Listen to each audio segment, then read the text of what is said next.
สุดของชุมพาวมังกรก็คือส่วนหลายสาวลาวฟ้ามังกรก็เจ้าต้องนุ่งเส้นชุมพาวมังกรทุกคน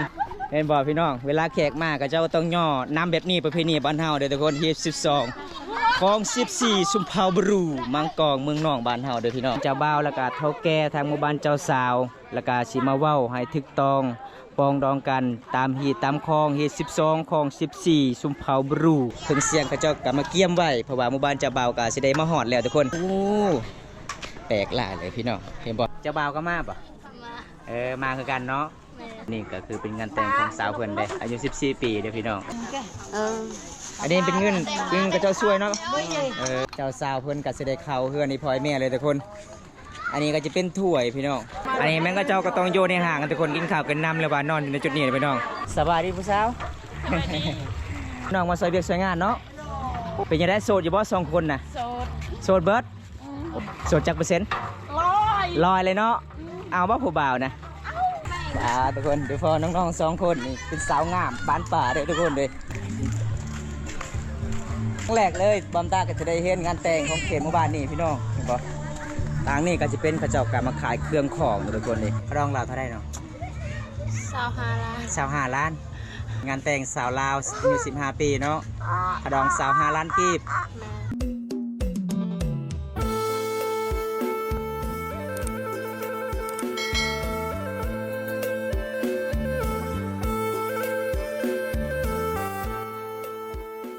สบายดีทุกคนสบายดีบรรยากาศยามแรงๆทุกคนนะ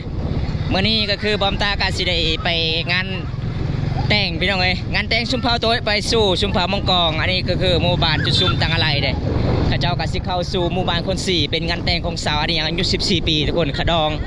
สาวล้านกีบทุกคนเลยอันนี้ก็คือบอมตากาได้ฟอข้าเจ้ากำลังเดินทางอยู่ที่เส้นทางไกลสิฮอนหมู่บ้านตะกออีกยัง2หมู่บ้านแล้วว่าสิฮอนหมู่บ้านเจ้าสาวเลยทุกคนก็คืออยู่ที่ทางลังเขาบอมตาก็จะเป็นรถเจ้าสาวทุกคนเลยลาก3เลยบอมตากะบังเอิญได้พอเขาเจ้าทุกคนบอมตากะ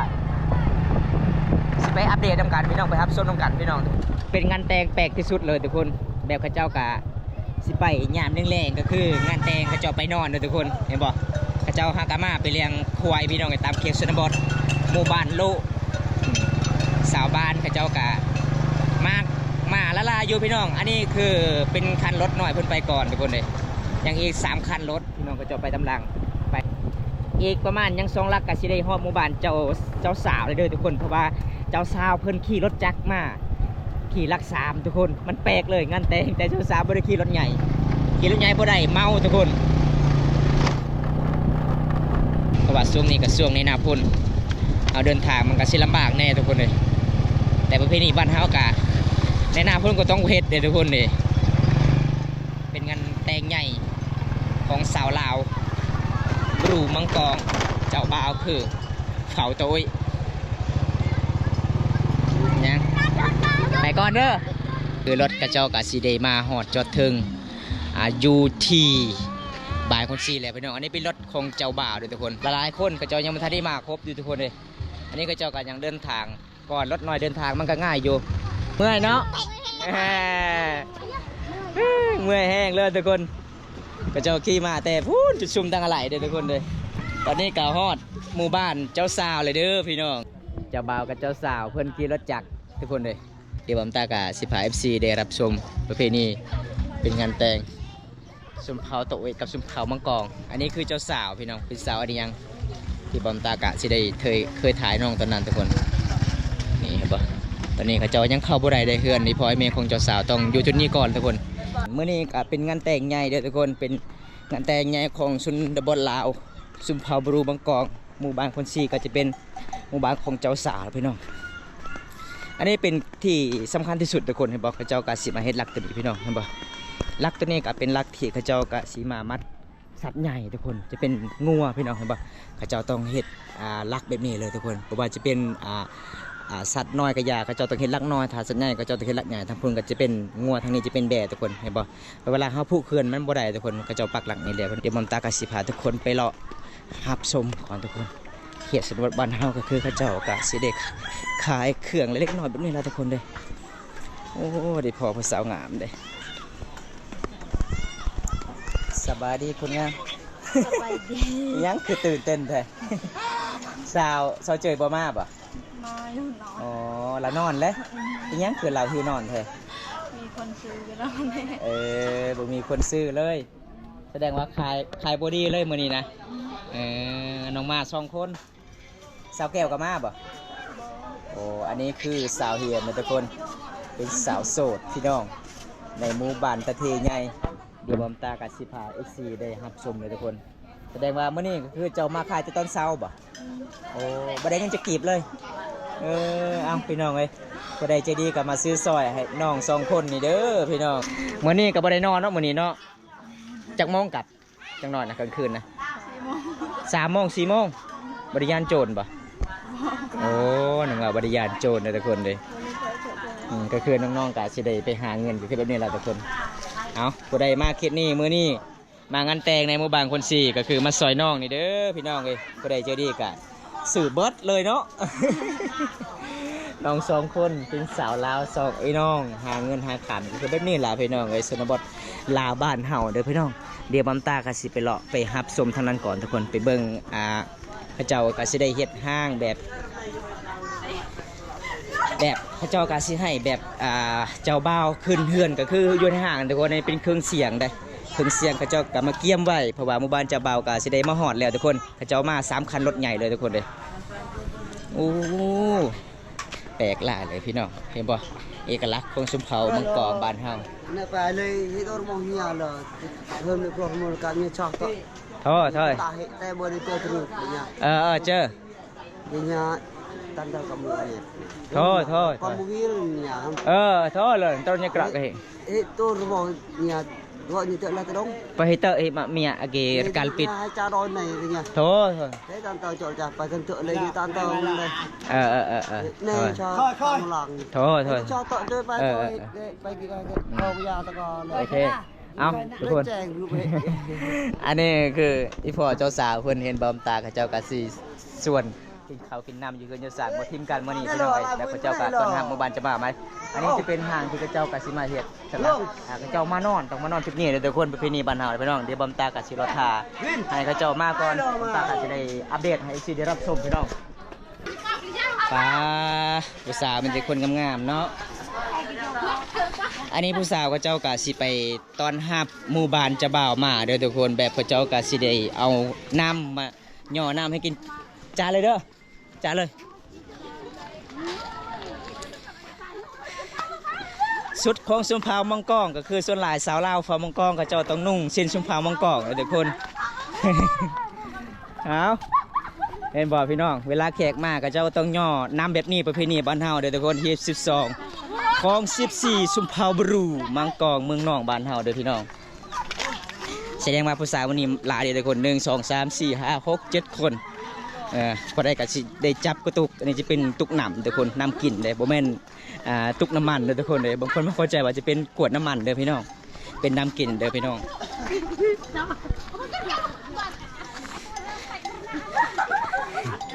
เอา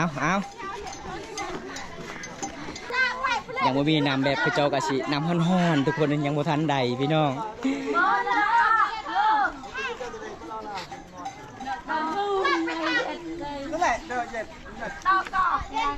หมู่บ้านเจ้าบ่าวแล้วก็เฒ่าแก่ทางหมู่บ้านเจ้าสาวแล้วก็สิมาเว้าให้ถึกต้องปองดองกันตามฮีตามคลองฮี12คลอง14ชุมเผาบรูมังกรบ้านเฮาก็คือแบบนี้ล่ะพี่น้องเอ้ยคันบ่เฮ็ดมันก็บ่ได้เด้อทุกคนต้องเฮ็ดแบบนี้ตลอดเลยต้องปฏิบัติแบบนี้ตลอดเลยพี่น้องจ้าแบบโลกตัดได้นึงเลย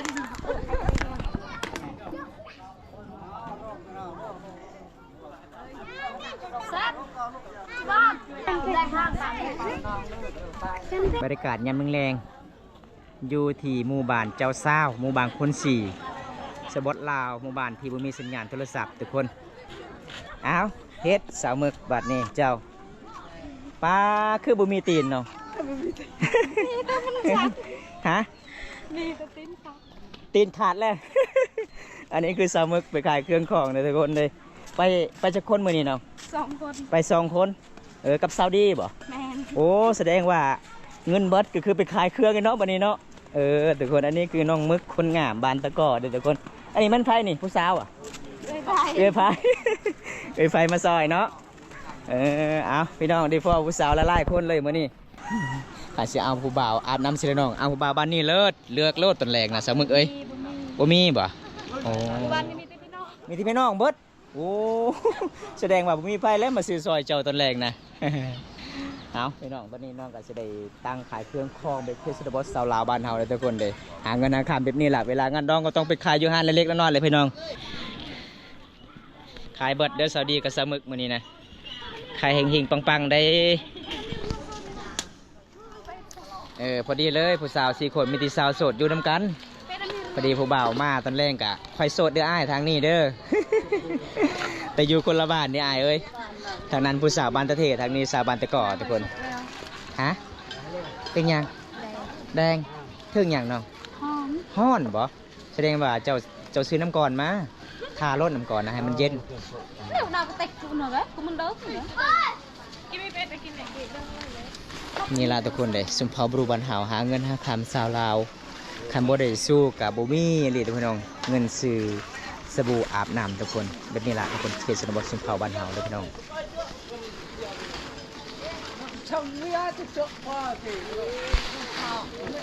จักโมงกับซาอุดีสาวมึง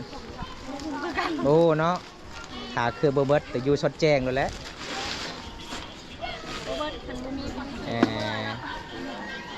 สมมติว่าน้องขายมื้อนี้ได้แต่2,000 เก็บก็ขายได้บ่อยู่ได้บ่ต้องสู้เนาะต้องสู้ทุกคนเลยนอนเป็นคนสู้อยู่แล้วหาเงินหาขำเลยทุกคนโอ้โหน้าบ่น้าตามเลยเหรอตายชาติยงเอาเนี่ยมาสร้างชาติเหรอไม่ไกลที่เดิมไง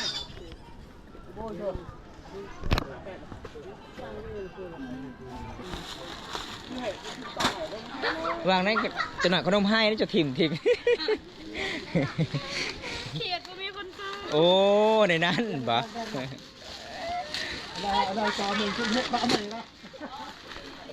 ตอนนี้น้องสาวเพิ่นก็สิได้เอาเครื่องคอกเลยทุกคนประมาณกระสอบหนึ่ง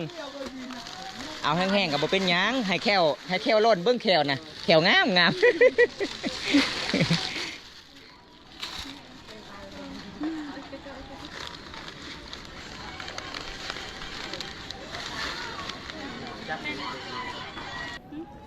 น้องเว้าได้ภาษาเขา2 คนบ่เว้าได้เนาะคือกันเนาะภาษาเนาะอ๋อชนเผ่าเดียวกันแต่ต่างหมู่บ้านแต่เป็นยังน้องเวลาเห็นกันคือบริทักทายกันเลยทักทายกันแล้วไฟฮักเจ้าเด้อนี่นั่นบ่ อยากน้อง2 คน4 คนทุกคนเลยอันนี้คือบอมตากะสิได้เคยถ่ายน้องๆแล้วพี่น้องหน้าแดงเดียวตอนแรกมันก็ขาวอยู่แล้วผู้สาวหันแดดแห้งเนาะมื้อนี้เนาะคอยกะว่าตอนแรกฝนตกพี่น้องเลยเกียร์ไปเลิกคันจองเด้อ เจ้าสาวเพิ่นกะสิได้เปลี่ยนชุดมาเรียบร้อยพี่น้องมีแต่รอถ่าเข่าได้ทุกคนเลยเพราะว่าทางเฒ่าแก่ทาง2 ฝ่ายทางพุ่นเขาเจ้ายังสิเว้าขาสินสอดหรือว่าถูกต้องตามประเพณีก่อนเจ้าบ่าวก็มาป่ะมาคือกันเนาะบ่ปะกันทุกคนเลยอันนี้คือสาวอันนี้อย่างเด้อทุกคนเพราะว่าน้องสาวเพิ่นก็สิเอาทางพี่น้องเขาบอมตาเองทุกคนเลย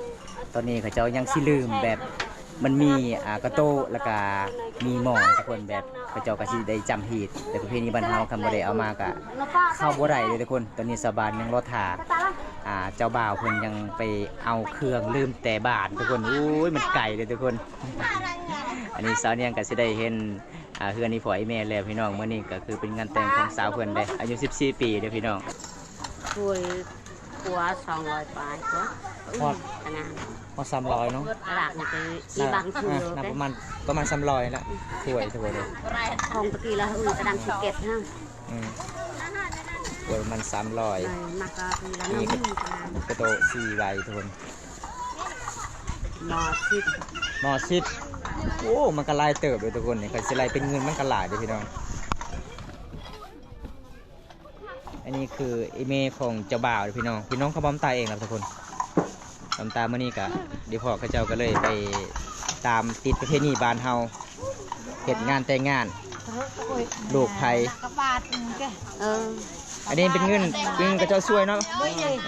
พอได้มี20,000ขาย20,000 ซอยกันเป็นมีแหละพี่น้องในบ้านเฮาเขตชนบท ใส่อีนาว เจ้าสาวเพิ่นก็สิได้เข้าเฮือนอีพ่อยแม่เลยทุกคน อันนี้ก็จะเป็นถ้วยพี่น้องเห็นบ่เป็นถ้วยบอนห้างที่กระเจ้าขึ้นก็คือผู้สาวต้องเย็นเหล้าไปพร้อมเลยทุกคนประเพณีบ้านเฮาคือแบบนี้แหละพี่น้องเอ้ยผู้สาวเป็นแต่คนงามๆเลยสาวบ้านคนสี่ตอนนี้ก็มาฮอดเฮือนฮอดศาลอันนี้แม่งก็เจ้าก็ต้องอยู่ในห้างกันทุกคนกินข้าวกันน้ำเลยว่านอนอยู่ในจุดนี้เลยพี่น้องเพราะว่าทางไผ่หมู่บ้านจะเบ่าวมากก็เจ้าก็ต้องฟ้อนปอนซีนแล้วก็ยินเหล้าผู้ละจอกเลยทุกคนผู้สาว2 คนก็รอถ่าเลยพี่น้องเลย เอาพี่น้องแบบนี้แหละพี่น้องประเพณีบ้านเฮาการบ่เฮ็ดมันก็บ่ได้เด้อทุกคนต้องปฏิบัติหน้าที่บ้านเฮาแล้วเนาะสาวน้อยแสดงว่าเราเจ้านี่คายบอดี้เนาะเราเจ้าเนาะ บ่มีไฟเลยเข้าทางนี้ชุดไล่เข้าทางนี้เด้อทุกคน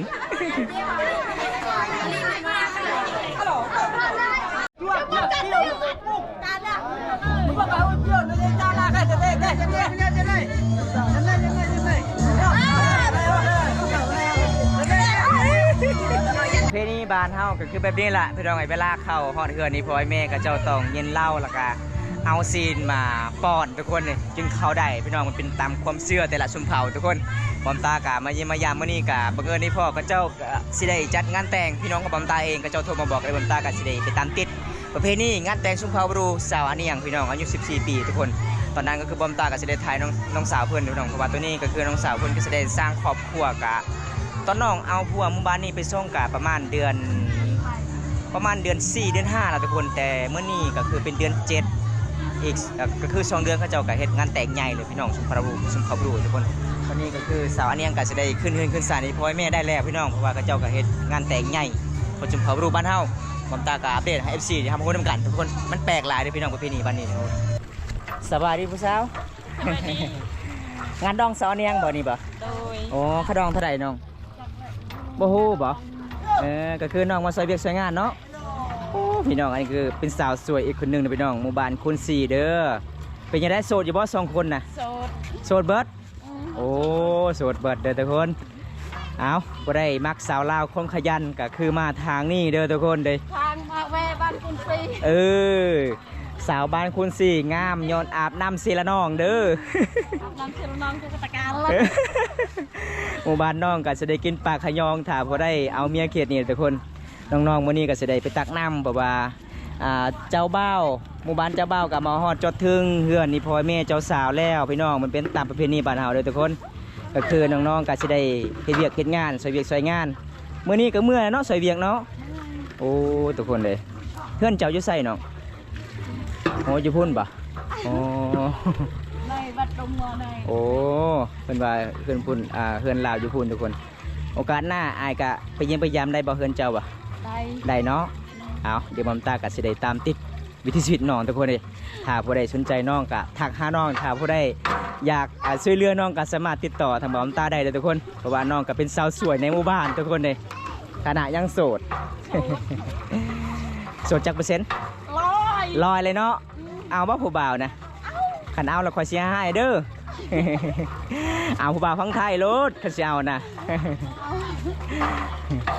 ขันเอาผู้บ่าวฟังลาวเนี่ยยังเฮ็ดให้เด้ เอาทุกคนหยอกน้องไปพร้อมน้องเป็นสาวสวยในหมู่บ้านเลยอายุจักปีเลยเจ้านะน้องกระดังนั่งใส่มาเจอป่ะมาว่า18เนาะ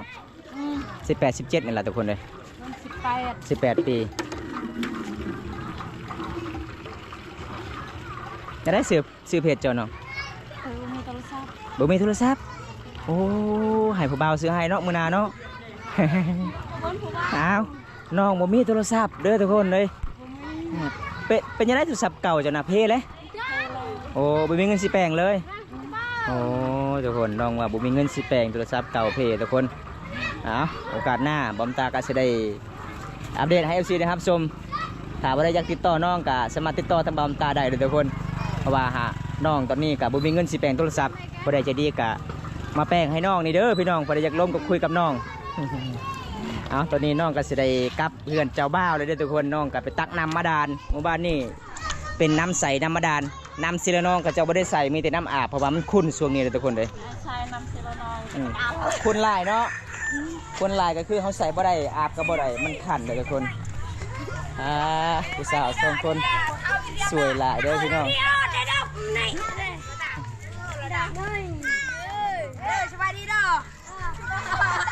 เห็นบ่ผู้บ่าวเห็นผู้สาวงามหนูก็เขาเจ้าทักทายเลยได้ก็สบายดีผู้สาวทุกคนเดี๋ยวพอน้องๆ2คนนี่เป็นสาวงามบ้านป่าเด้อทุกคนเลยแล้วก็เป็นสาวขยันในเขตชนบทหมู่บ้านคน4เด้อทุกคนไปห่างๆเลยป้านำเฮียไปเลยเนาะ เพราะว่าน้องลงคอยนี่เด้คอยนี่ก็สูงเลยทุกคนโอ้พี่น้องเอ้ยครั้งแรกเลยบอมตาก็จะได้เห็นงานแต่งของเขตหมู่บ้านนี่พี่น้องเห็นปะทางนี้ก็จะเป็นเขาเจ้าการมาขายเครื่องของทุกคนเลยขายเครื่องของเวลางานดองหรือว่างานแต่งของเขตชนบทชุมพรบรูก โดยสวัสดี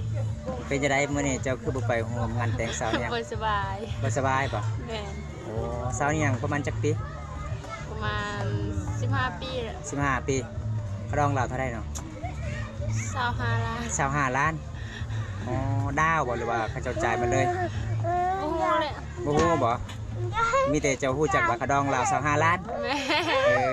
เป็นงานแต่งสาวลาวอายุ15 ปีเนาะเขาดอง25 ล้านกีบ แม่ โอ้มื้อนี้ก็คือเขาเจ้าไปนอนบ่ ไปนอน โอ้เขาเจ้าไปนอนทุกคนน้องสุกก็บ่สบายอีกมื้อนี้ทุกคน วันนี้บอมตาก็สิได้ถามข่าวเรื่องราวแบบงานแต่งเขตชนบทของชุมพรบรูทุกคนบอมตาก็สิได้เห็นแปลกเลยประเพณี